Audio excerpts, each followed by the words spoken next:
Smart Powers MPL S12. Isang lucky commenter na makakahula ng tama ang mananalo ng redeemable in-game code. Kaya tandaan, keep an eye out for the poll. Bakbakan ng mga hari, former Kings of Sea, ang ating matutunghayan.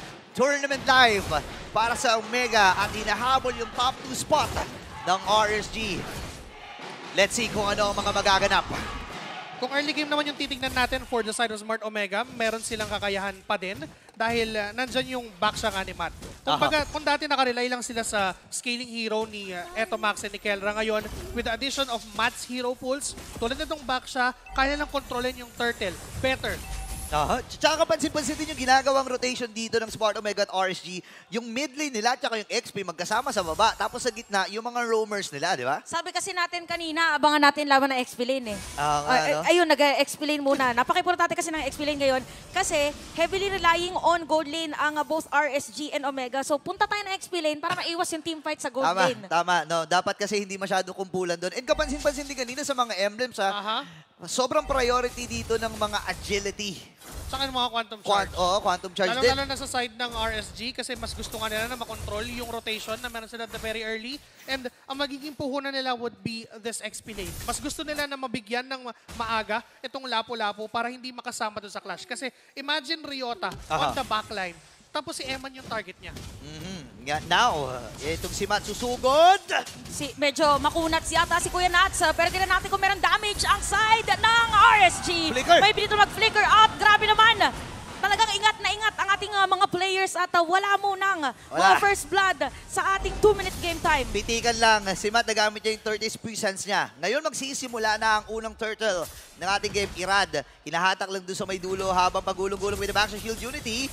Pero andito pa rin matibay pa rin ang RSG pero ilalayo! Okay, nagamit na rin yung flicker dito ng Ryota. Merong penalty zone para ito kay Nats. Ito na yung sinasabi nating turtle retribution. Masisecure dito ni Mata. Pero nga lang meron din naman na Netherrealm first blood makukuha ngayon ni Ryota.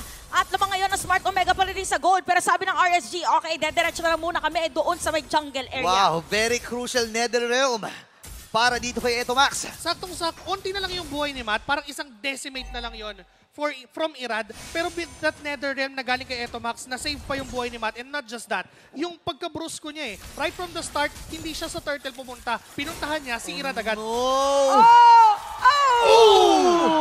Solo kill ngayon para kay Eman. Wow, inabutan. Flicker ay ginamit din niya.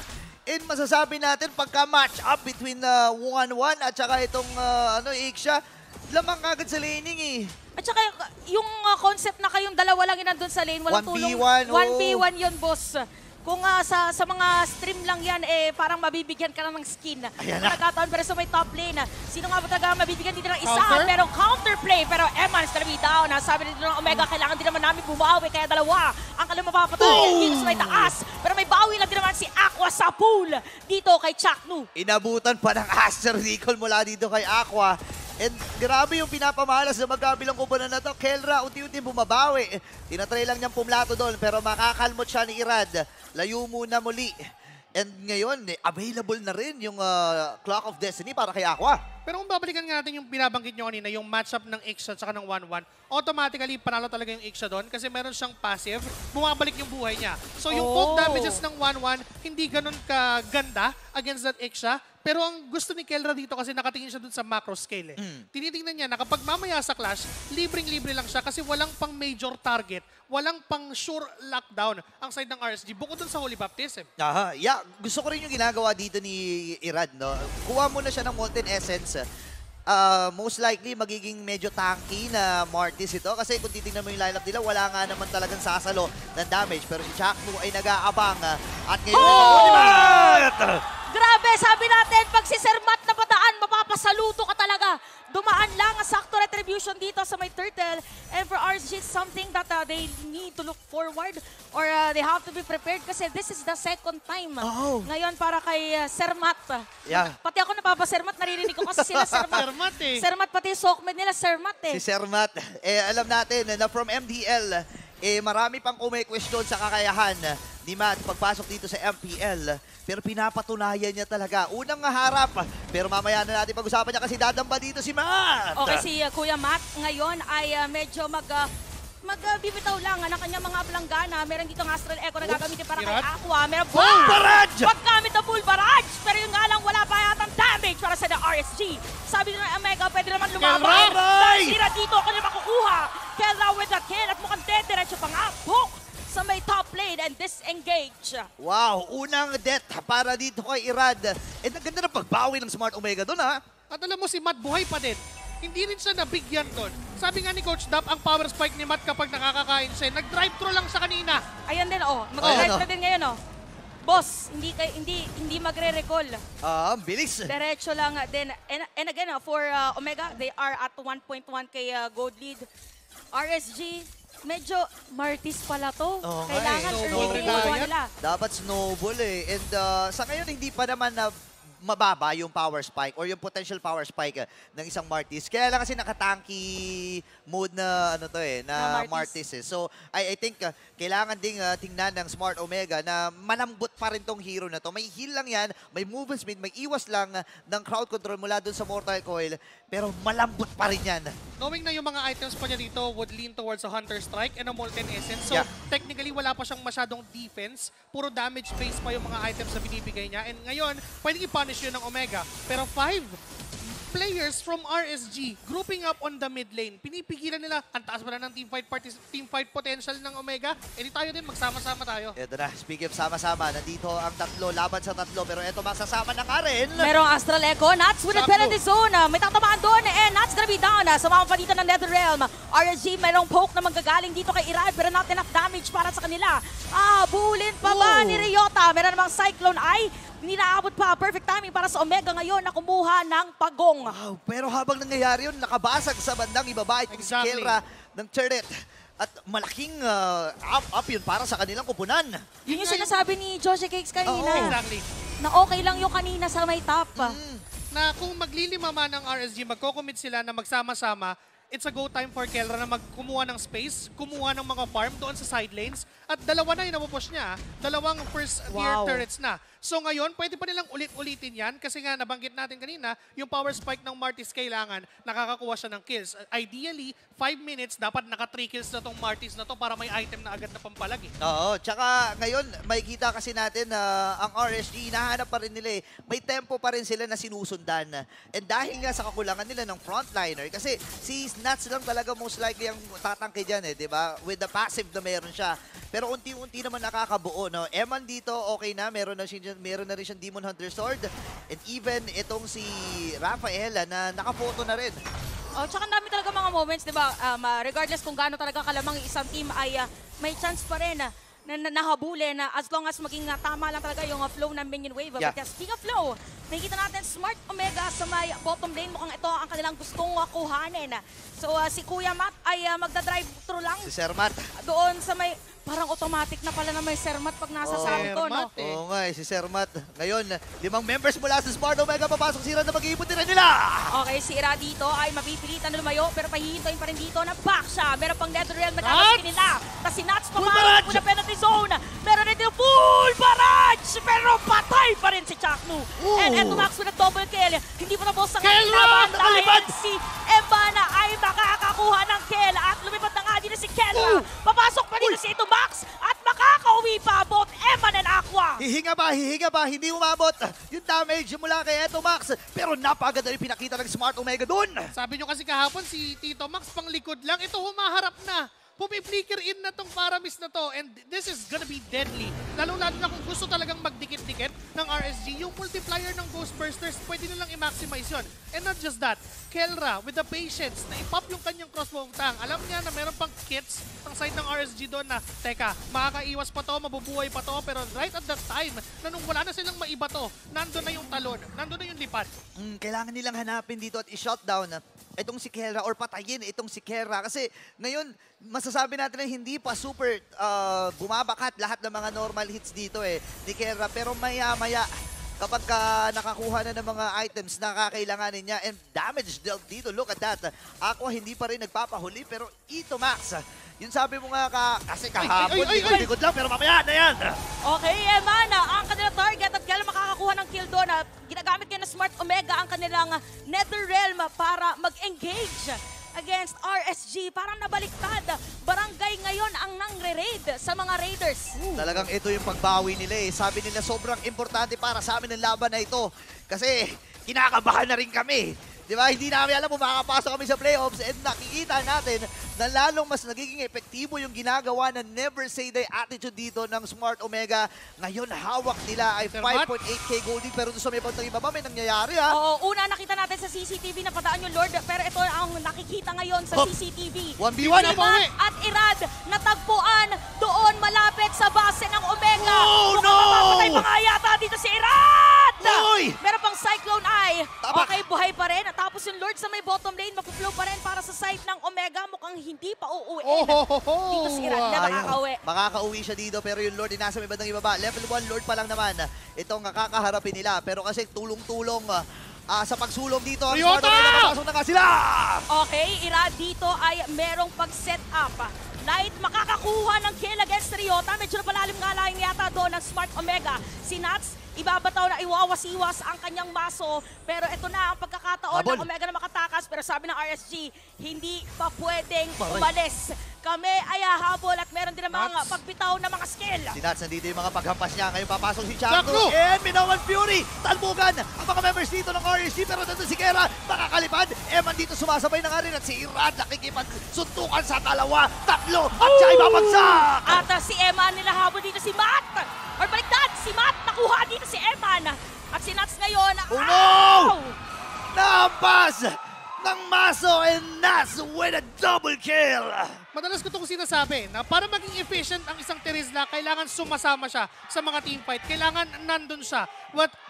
But less than 12 minutes, nung mga 11 minutes and lower, si Nats, napipwersa siya na mag-clear ng mga minions kasi laging pressured yung side lanes nila, naiiwan si Killer na mag-push. Ngayong nandito siya at kasama siya, nakuha ng RSG yung value with the Terizla. Tumataas na rin ang win probability dito ng Smart Omega, 65%. Pero hindi pa rin imposible para sa RSG. Nakita na natin na ilang beses nalagay sa ganitong klaseng sitwasyon ng mga Raiders. Pero Oo. kasi sa ngayon, kung nakikita natin na hindi pa super, kung kanina hindi super nagpapakitang gira si Kera, ngayon sabi na, Burrito, manahimik ka dyan. Kukuha ko ng 3 kill at 4, 2, and 3 na ang kanyang KDA. Oo nga, and Omega ngayon, 2.3k gold lead. And RSG, ang kanagandahan ngayon, parang ano na to parang ginagawa ni Eto Max, which Oo. ay may gamit ng Novaria. Look at Aqua 205, doon na sa may KDA. Parang hirap din pasukin, tsaka hanapin ni Aqua pala if ever. Kasi Oo. yung poke na, parang poke na siya, tas burst pa. Oo. Diba, masakit. And kapag pumapasok, every time na pumapasok si Ryota, trying to reach that Novaria doon sa backlane, nandyan lagi si Light. Pinapabilis lang yung movement speed, hinihil lang, okay, safe ka na, punish natin tong overextending. And yun yung nangyari doon sa clash na nakita natin onto that bottom inhibitor turret. So if that will happen, maaari nang kunin ng RSG yung kalamangan ulit. Naku. Kasi kailangan nila maging wary. Kailangan ng Omega maging wary doon sa mga ganong klaseng pasok kasi no way out na yun eh. Nako, hindi na rin magko-contest dito ang RSG. Parang nag-decide na sila eh. Alam na nila na, okay, baka madehado pa tayo pagdating sa team fight. Kasi in terms of level, in terms of kits, medyo may kalamangan talagang Smart Omega. Ilaban natin under the turret. Mataas naman lang clear wave natin. Nandiyan naman si Eman with the full barrage. And si Light, no, with those heals. Pero ano na nga ba ang mga kapansin-pansin dito sa items natin? Oh, looking at the items, si Eman, nakakasabay pa. Parang dagger nga lang yung merong thing na sobra itong si Kelra. But the thing is, nakaboots kasi siya. Yung 1-1, hindi naman talaga nagbuboots yung isang 1-1. So, kung titingnan natin yung team fight ngayon, delikado sila sa pwesto ni Eman. Kailangan nilang hanapin. Kailangan i-pop ni Ryota yung kanyang bravest fighter right after Eman pops the full barrage. Yun nga, endurance okay na din para dito kay Light. At ngayon, kakatok na nga ba ang barangay? Sisilipin nila kami ngayon na magre-raid. Kompleto ang both parties dito. Torre lang sa may bandang gitna. Magiging puntirya ng barangay. Babagsak ito. Top lane naman na magiging target. Pero hindi sumusuko ang mga Raiders. Kapit lang kung kapit. Pero si Jackno ay dumadamba. And ang buong koponan ng RSG dito, hihinga muna. Sa mga Raiders ngayon, ito yung mga moments kung saan yung mga biglaang setup play. Yeah. Ang pwede natin makikita natin sila ngayon na nag-a-advance. Ngayon for Smart Omega, kailangan nila ma-secure yung mga next na objectives. Aray ko. Ayun na yung sinasabi natin kanina. Tumatama na. Nagpo-proc doon yung Impurage at kay Lightning Truncheon. Nagkaroon na ng demo video. Aray! Nakita na natin. Alam din ni Tomax kung ano yung kaya ng isang Novaria. Yes. And sobrang dami niyang mga plays talaga na tumatak pagdating sa isang Novaria.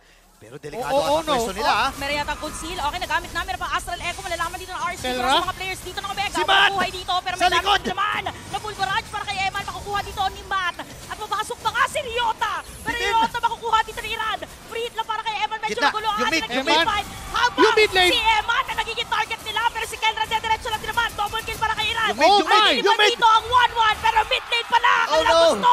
Atras. Ang sakit nga lang dito ni Aqua. At mapipilitan na lumayo ang barangay habang si Nats ay habol pa rin. Hinahabol dito, pinagduno-normal ng kanyang maso. Andun yung penalty zone. Makakatakas ba si Jackmo dito? Andun pa si Kasama na Irad. si Eman.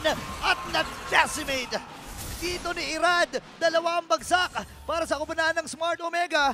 35 seconds pa naman para dun sa Lord. Kaya kaya pa sabi dito ng barangay. Again, we saw another overextension from Omega. And RSG, all they have to do is punish that. Nung nakita nila na medyo kulang pa doon dalawang to and pumasok pa nga si Ryota right after nung nakatakas yung dalawang hinuli nila, okay, si Ryota na lang. May tendency silang gawin yun paulit-ulit kasi yung mga skills na meron sila, spammable. Diba? Yung Iksha, yung Novaria, and even Irad, kaya niya makatakas sa mga ganong klaseng situations and Light just pops that holy blessing, yung kanyang Light of Retribution, yung poke na ginawa ng Omega, baliwala lang for RSG. Oo, tsaka sinasamantali na yung kakulangan pagdating sa control dito ng Smart Omega. Isa lang naman naaasahan nila dito yung Minowan's Fury tsaka yung Stomp Di ba yung mula dito kay Chakno, and sila ang dami. Andun yung knock-up mula dito kay Irad. Andun din yung Oo nga. lockdown kay Nats and even Light dito Kelra? with an ultimate. Pero kalahati na ang buhay dito ng Lord. Kalat-kalat din RSG and Smart Omega. Pero hahatakin na dito ni Matt sa kanilang poder. Chakno nandun din at nagpaparamdam. Pero mapipilitan pa mag-react dito sa gitna ang RSG. O, Hindi, parang- reset. Okay, nakita nila na nag-ano, na, Chakmo. okay, nakaready din si Chakmo, si Matt ay gugulong-gulong lang din. At kung ikaw ay kabarangay at raider, ito naman pagkakataon na sisiguraduhin natin na magiging mahaba Oo. itong Lord Dance. Dahil feeling ko mga 19 minutes ay mare-reset. Depende lang kung sino unang papasok. Ang story nito ay kung sinong hindi masyadong magiging pasensyoso. Oo. Tama. Yan ang magiging sagot para dito. Ayan, nakatayo na lang muna sila. Sinusunog lang ng Molten Essence 26k yung buhay. And ako napilitan mag-clear doon sa may bandang gitna. Ngayon, medyo bumababa unti-unti. Sinas ata magiging target Oh, nila. may hila pa nga dito si Nats, pero penalty zone, pero mahuhuli. Pero gagamitin na ng mga skills. Buhay pa rin dito si Nats. At mukhang babalik na Barrage. ulit. Ginamit ang full barrage. Okay. Ang sakit ng damage dito kay Kel at kay Chakno, pero pabalik pa rin ngayon ang Smart Omega at hindi mare-reset ang Lord. Atrasan muna sila dito. Nandun yung ultimate mula dito kay Matt? Light. Ngayon, 5k yung buhay ng Lord! Oh! Santissima! Matt with that retribution again! At Omega ngayon ay dedire-diretso lang kasama pa ng Netherrealm para dito kay Etumax. Si Irad may iiwan at makukuha pa nga ng mga kabarangay pero hahabulin pa rin dito ni Matt and it's gonna be a shutdown. Oh my! Matt is my name. Retri is my game. Grabe yung pinapakita ni Matt. Pangatlong drive-thru niya na ngayong araw. Ganun lang. Oo. Nilapitan lang. And ito yung sinasabi natin. Nadala-dala ni Matt from MDL. Dadala nila sa upper bracket ng Omega Neos. At ngayon, Smart Omega ang kakapit. Power lock na para sa Omega! Kabarangay wins game 1! This winning moment is brought to you by our